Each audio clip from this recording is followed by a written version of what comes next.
I still remembered the day my son brought her home. It was springtime, and the jasmine by the gate had just begun to bloom. The air smelled sweet, full of promise. My son Daniel walked in with a young woman by his side, tall, polite, and nervous. Her name was Clara.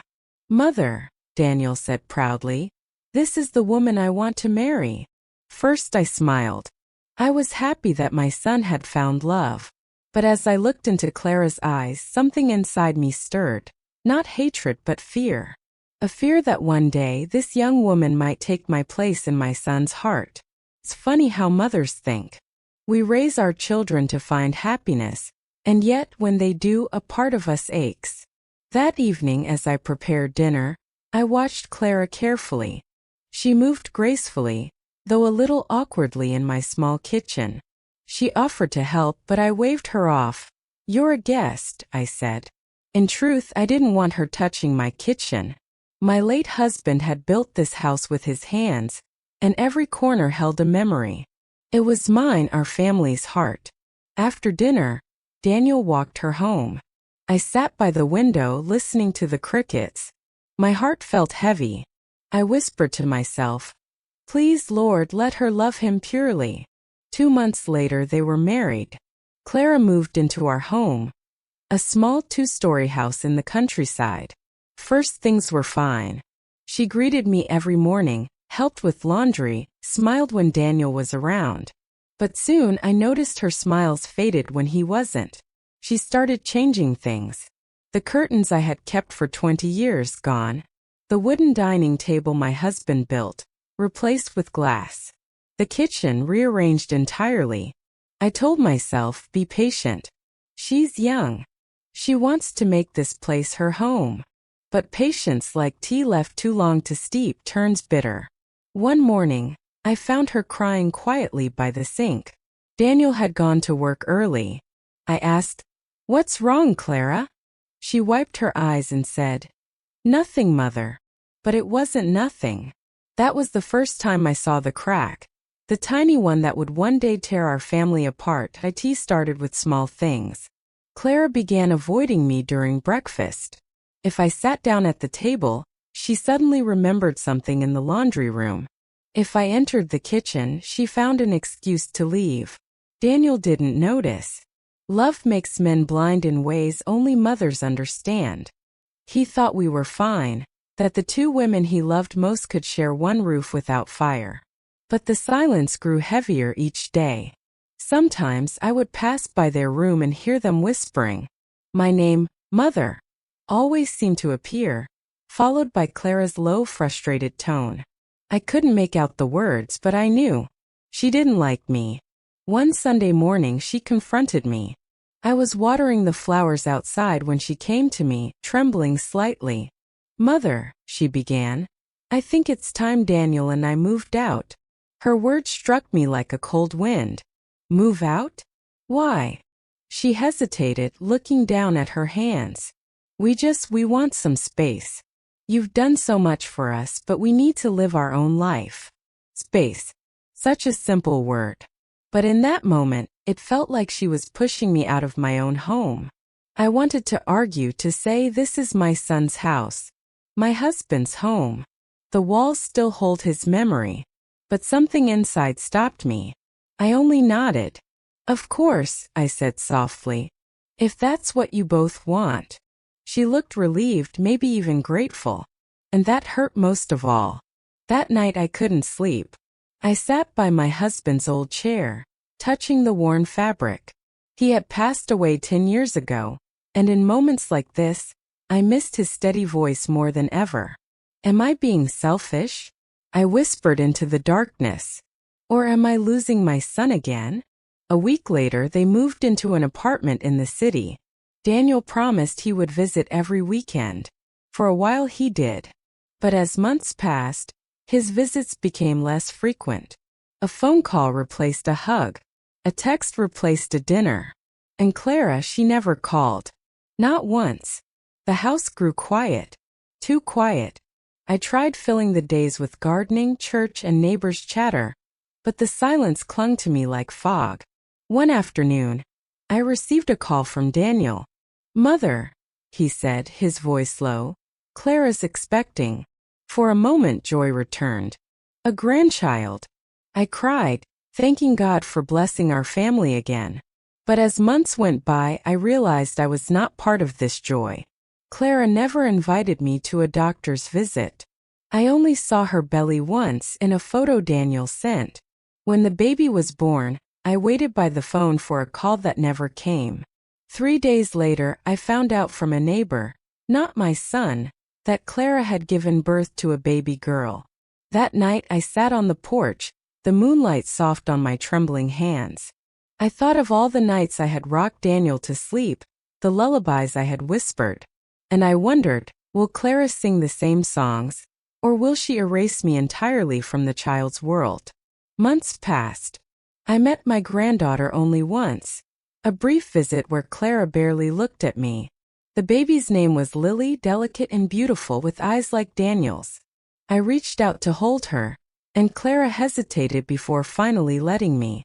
For that brief moment when Lily's tiny fingers gripped mine, I felt my heart heal, if only for a second. But then Clara said softly, "Please, Mother, don't give her anything sweet. She's still too young." Her tone wasn't rude, but sharp enough to remind me of the distance between us. I smiled anyway. "Of course, dear." When they left that evening, I waved from the porch, tears welling behind my eyes.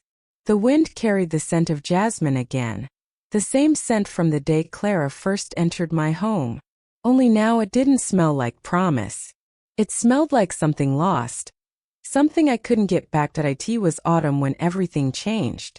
The air had turned cool, and the golden leaves danced along the path that led to our front gate. I had spent the morning making Daniel's favorite stew. Beef and carrots slow-cooked in the same pot I'd used since he was a boy. I wanted to surprise them. I hadn't seen them in nearly 3 months. I still remembered the hum of my old bus as I rode to the city, a pot carefully wrapped in a towel on my lap. I thought, he'll be happy. They'll be happy. Maybe today things will feel like family again. When I reached their apartment, I hesitated before knocking. From inside I heard laughter, Clara's voice light and carefree. Then Daniel's deeper one, followed by a baby's tiny giggle. For a moment I stood frozen. That laughter was a world I hadn't been part of. Finally I knocked. The door opened and Clara appeared. Her face changed the moment she saw me. Surprise. Then discomfort. "Mother," she said, forcing a smile. "You didn't tell us you were coming." "I wanted to surprise you," I said softly, lifting the pot. "I made Daniel's favorite." She hesitated, then stepped aside. "Of course, come in." Daniel was sitting on the couch with baby Lily in his arms. When he saw me, his eyes widened. "Mom, you're here." He looked genuinely happy, and that warmth alone made the whole trip worth it. I sat beside him, touching Lily's soft hand. She had grown so much. Her tiny fingers curled around mine like before. Clara went to the kitchen and stayed there, her movements sharp and quick. I could hear drawers opening and closing. The sound stung, the rhythm of someone trying to keep busy, trying to avoid a presence. "Clara," Daniel called. "Mom brought her stew." There was a pause. Then, "We already ate." Her voice was calm, but the air changed. Even Daniel noticed. He set Lily down in her crib and went to the kitchen. I heard muffled whispers, then louder ones. "Why are you upset? She should have called first. She's my mother, Clara. And I'm your wife." Their voices rose and fell like waves crashing behind a closed door. I sat silently, staring at the stew pot still wrapped on the table. The lid trembled slightly as if echoing the tremor in my heart. When Daniel returned, his smile was gone. "Mom," he said quietly, "maybe next time just call before you come. Clara. She gets nervous when things are unexpected." I nodded. Of course. I didn't mean to intrude. But my chest ached. Intrude, such a small word, but it echoed through me like a bell. I stood picking up my coat. "I'll go now," I said. Daniel reached for my arm. Stay for a while. Clara's voice cut in from the kitchen. It's fine, Daniel. She said she's leaving. That was the moment something inside me cracked. Not anger. Something deeper, like the quiet sound of porcelain breaking in your hands. I looked at my son. His eyes darted between us, helpless. For the first time I saw it clearly, the wall between mother and wife, and how neither of us knew how to tear it down. I'll visit another time, I whispered. Take care of Lily. I left the stew on the table and walked out. The hallway felt endless. The air outside smelled of rain, heavy and sad. I didn't look back. That night Daniel called. I didn't answer. Not because I was angry, but because I didn't trust my own voice not to break. Days turned to weeks. Weeks to months. I received no visits, no messages. The jasmine by the gate bloomed and withered again, unnoticed. Then one evening Daniel arrived unannounced. His face was pale, his eyes tired. He stood at the door like a boy again, holding his hat in both hands. Mom, he said. Clara's been feeling distant. I think she's unhappy. I wanted to tell him, so am I. But instead I simply said, marriage is hard, my son. Two people trying to love each other without losing themselves. He sighed. She thinks you don't like her. I felt tears rise. Oh, Daniel, I never hated her. I only wanted to be part of your life. He looked down. She says you make her feel small. The words pierced deeper than any blade. Me, who had given everything, who had spent years praying for his happiness, now painted as the reason for their sorrow. I'm sorry, I said. My voice trembled. I didn't mean to make her feel that way. He nodded, unsure what to say.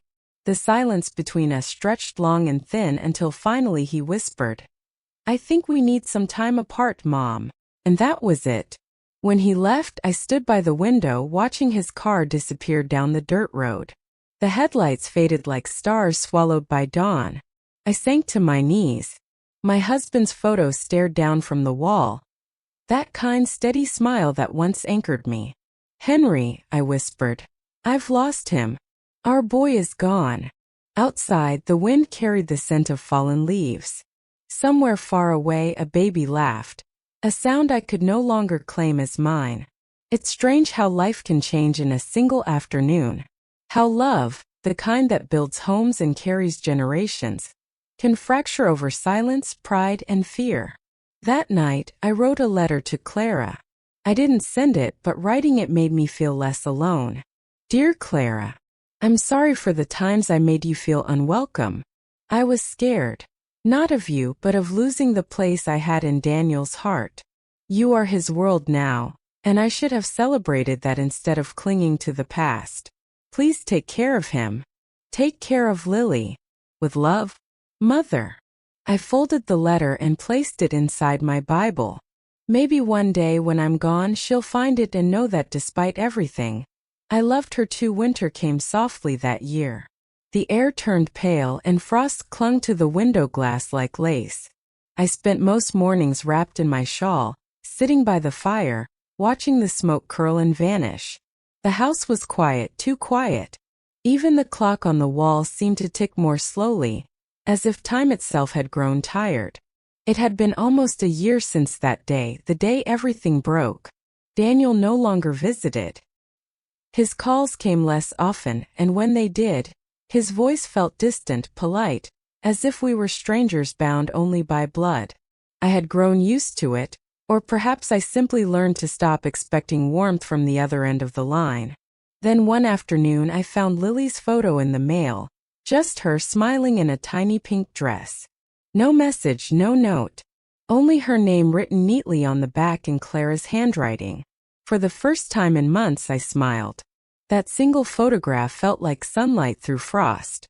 Still at night, loneliness crept in like cold wind under the door. I would whisper prayers to my husband's photo, asking if he could see us. His broken little family, drifting further apart. It was early spring when Clara returned. I didn't know she was coming. I was pruning the jasmine by the gate when I heard the sound of a car stopping on the gravel path. I turned and there she was, standing quietly, holding Lily in her arms. For a moment I thought I was dreaming.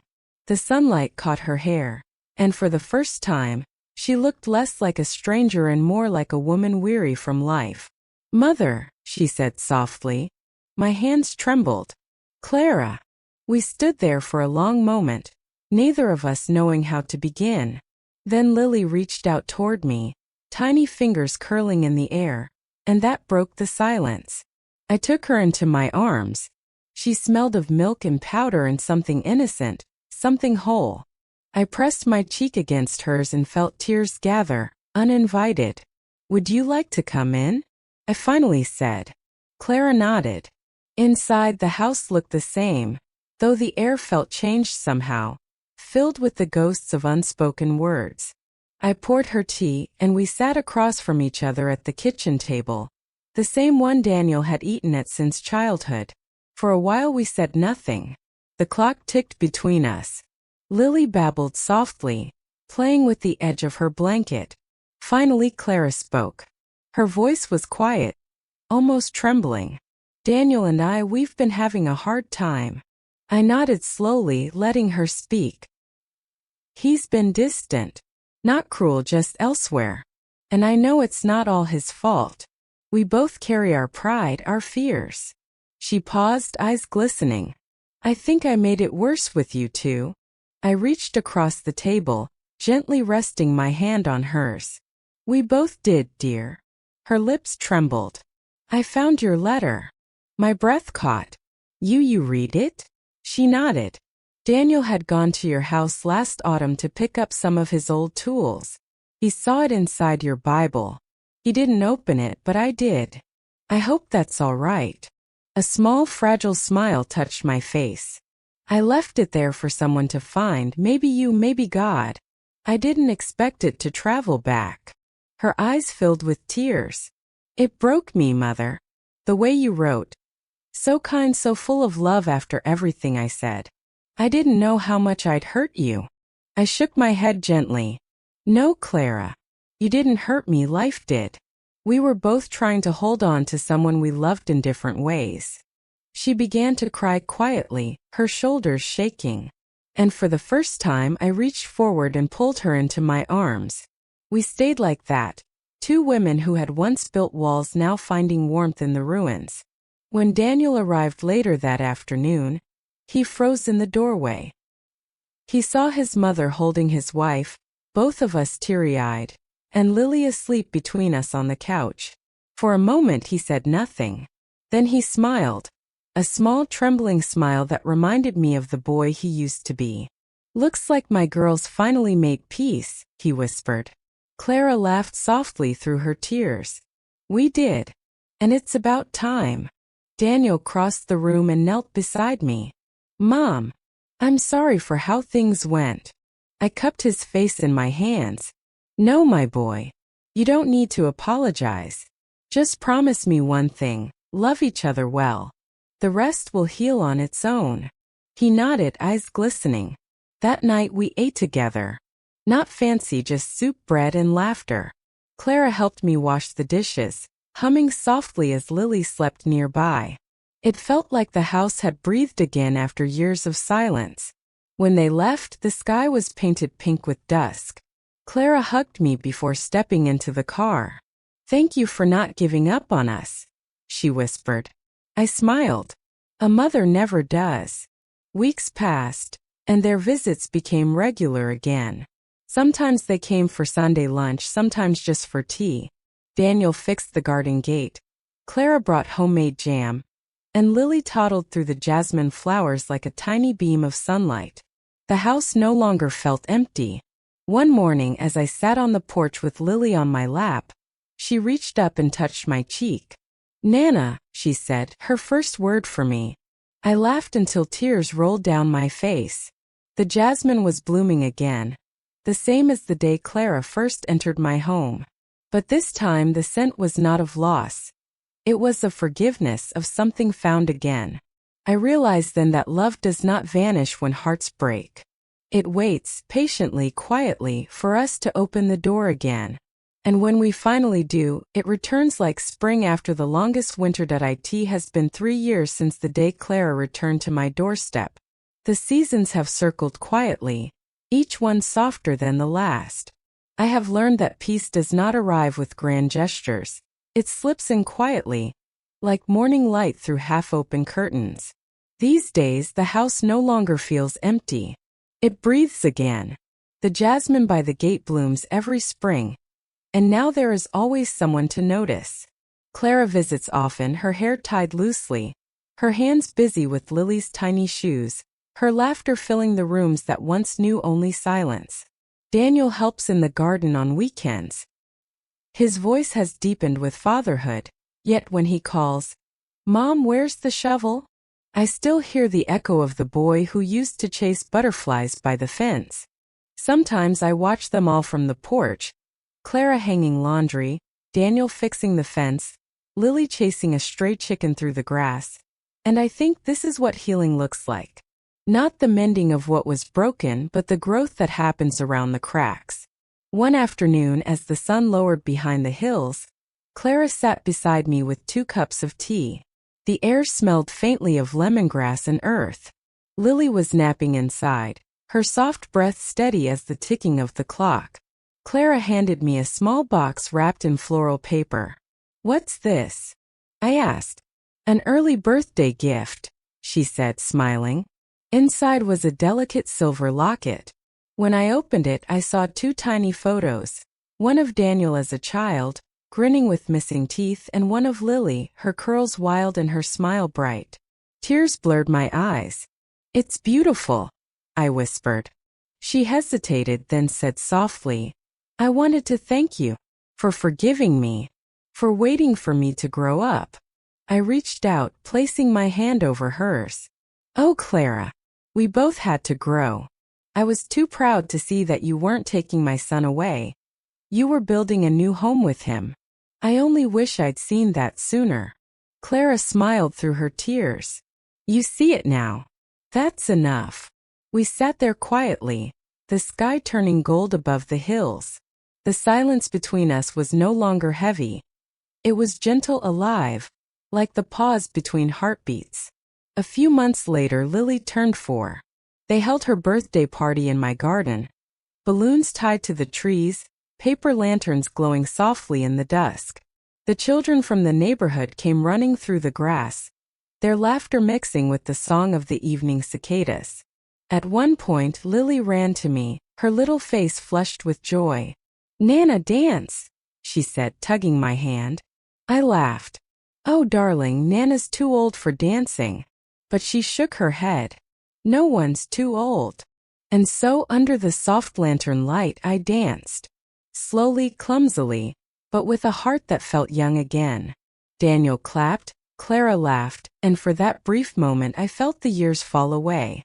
Later that night, after the guests had gone and the garden had grown quiet, Clara and I stayed outside, picking up plates and ribbons. She looked up at the sky and whispered, "Do you think your husband would be proud?" I followed her gaze to the stars. "Yes," I said softly. "Not because everything is perfect, but because we found our way back to each other." Sometimes I think about the years of silence, the pain, the pride, the tears that seemed endless. And yet, if those years had not come, I might never have learned how deep love truly runs. It's easy to love when life is gentle. The real miracle is loving through the storms, and still finding your way home when the rain stops. I have grown older now. My hair has turned white, my steps slower. But my heart, oh, my heart feels lighter than ever. Every morning, I wake to the sound of Lily's laughter echoing down the hill when they visit. She bursts through the door shouting, "Nana, I'm here," and runs straight into my arms. When I hold her, I feel not just the weight of a child, but the weight of all that love can endure. One evening after they had gone, I sat on the porch watching the sunset. The sky was painted in soft watercolor shades, pink melting into gold, gold fading into blue. The wind carried the scent of jasmine again. I thought of the day Daniel first brought Clara home, How the same flowers had bloomed then, and how fear had filled my heart instead of peace. Now that fear is gone. The jasmine still blooms, but its scent has changed. It no longer smells of something ending. It smells of something eternal, of forgiveness, of love reborn, of family. I closed my eyes and whispered a quiet prayer. Thank you, Lord, for teaching me that love is not possession. It is letting go and still choosing to stay. The stars began to appear, one by one, above the quiet fields. I smiled, knowing that somewhere beyond that sky my husband was watching, and smiling too. And as the night deepened, the house glowed softly with the warmth of a family whole again. Spring had come home at last.